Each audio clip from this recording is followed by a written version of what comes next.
de champion d'Europe 2 fois d'affilée. Arsenal, au revoir, goodbye.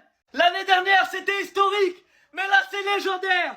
C'est légendaire. On vous a dit les Anglais, c'est nos petits. Chelsea, Liverpool et maintenant Arsenal.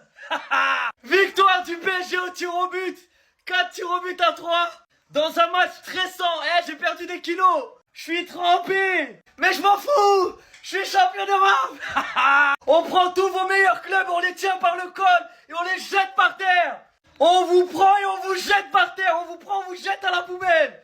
Merci Luis Enrique, merci Hakimi, merci Dembélé, merci Kvara, merci Doué, merci Barcola, merci Vitinha, merci Joao, merci Nuno, merci Pacho, merci Zabarni, merci Safonov, merci Piraldo, merci Fabian Ruiz, merci Zaïre Emery, merci Mbaye, merci qui vous voulez chevalier, merci Njotou. Merci à tous les joueurs du PSG et merci surtout à Luis Enrique. Luis Enrique, mais comment on va te remercier? Comment on peut remercier Luis Enrique? Comment? Les gars, le football a gagné. No to corner FC. Laissez le football gagner. C'est légendaire ce qui vient de se passer, les gars. On était mené face à une équipe super solide, super défensive. Et en deuxième mi-temps, on s'est réveillé. Luis Enrique dans le vestiaire, ça se voit, il a bien crié. Et en deuxième mi-temps, les intentions, c'était pas les mêmes. Et on mérite cette victoire, on la mérite. Et à tous les haters, continuez de parler. Nous, on joue au foot seulement. Et on gagne. On joue et on gagne. On fait les deux.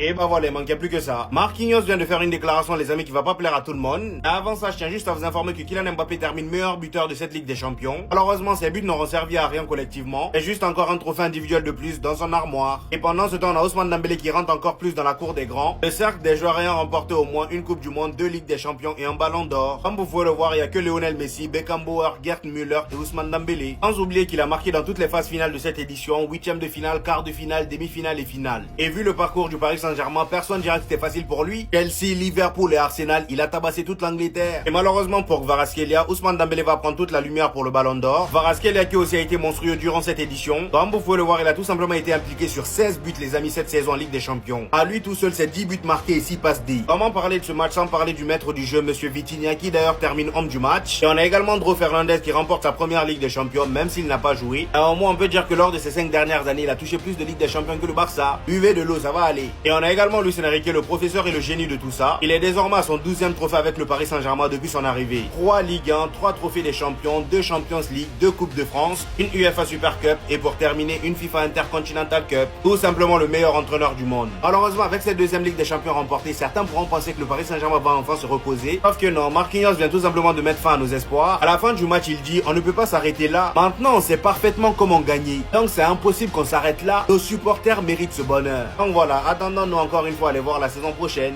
Le Real Madrid est le seul club au monde à avoir gagné 5 Ligues des Champions d'affilée. Et vous allez sûrement me prendre pour le fou du bus. Je pense qu'il y a bien une équipe qui veut battre ce record, c'est le PSG. Même s'ils ont fait seulement un tiers du taf. Parce que dites-vous juste dans cette génération, Joao Neves qui a 21 ans, il est considéré déjà comme un yeuve. Parce qu'en seulement 2 ans dans le club, il a déjà 2 Ligues des Champions. Donc ça veut dire qu'il lui reste encore 14 ans dans le football, où là il va connaître son prime. Ce qui veut dire qu'il peut encore enchaîner les Ligues des Champions. Et le truc c'est que c'est pas le seul. On a Doué qui a aussi 2 Ligues des Champions, mais je vous rappelle que c'est un 2005. Il va avoir seulement 21 ans cette année. Où lui aussi il prend en puissance chaque année. On a Mayoulou aussi qui est né en 2006 et lui a la dalle de s'imposer en tant que titu et qui a aussi 2 Ligues des Champions. Zaïre Emery, même s'il a pas été titulaire dans cette finale de Ligue des Champions, à tous les postes il est exceptionnel. C'est un titi parisien, ça m'étonnerait qu'il parte. Et surtout même si c'est un 2006, il a déjà joué 44 matchs de Ligue des Champions. Mbaye en plus d'avoir gagné 2 Ligues des Champions, lui il a gagné une CAN et c'est un 2008. Lui aussi croyez-moi il a la dalle d'avoir une place de titu. Donc le plus yeuf dans cette équipe c'est les Marquinhos, les Dembélé, c'est des ancêtres. Donc oui je crois bien que ce PSG peut battre ces 5 Ligues des Champions d'affilée du Real Madrid.